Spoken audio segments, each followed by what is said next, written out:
Writers থেকেই রাজ্য চালাবে বিজেপি, কোথায় বসবেন মুখ্যমন্ত্রী, রূপরেখা নিয়ে জোর প্রস্তুতি।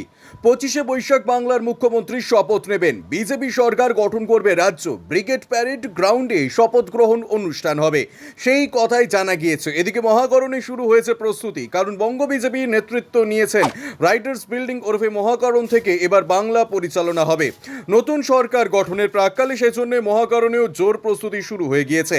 মুখ্যমন্ত্রীর ঘর মহাকরণের কোথায় হবে, অন্যান্য মন্ত্রীরা কোথায় বসবেন, সেসব বিষয়ে পরিকল্পনা শুরু হয়ে গিয়েছে। সেই মতো পিডব্লিউকে মহাকরণ পরিদর্শনের নির্দেশও দেওয়া হয়েছে। মহাকরণ পরিদর্শনের পর পিডব্লিউ টিমের সঙ্গে নিরাপত্তা বিষয়ে পুলিশের সঙ্গে বৈঠকে বসার সম্ভাবনা রয়েছে। মহাকরণের পরিদর্শনে যেতে পারেন রাজ্যের মুখ্য সচিব, সেই সম্ভাবনার কথাও শোনা গিয়েছে। মহাকরণের বিভিন্ন জায়গা কাজের জন্য যোগ্য করারও প্রস্তুতি শুরু হয়ে গিয়েছে।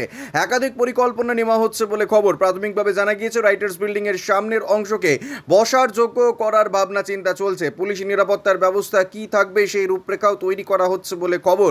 তৃণমূল কংগ্রেসকে ভোটে হারিয়ে রাজ্যে বিজেপি ক্ষমতায় আসবে, সেই জোরালো দাবি করেছিলেন বিজেপি নেতৃত্ব। মমতা বন্দ্যোপাধ্যায় রাজ্য পরিচালনা করতেন গঙ্গার অন্য পাড় নবান্ন থেকে, কিন্তু নবান্ন থেকে বিজেপি সরকার পরিচালনা করতে চায় না।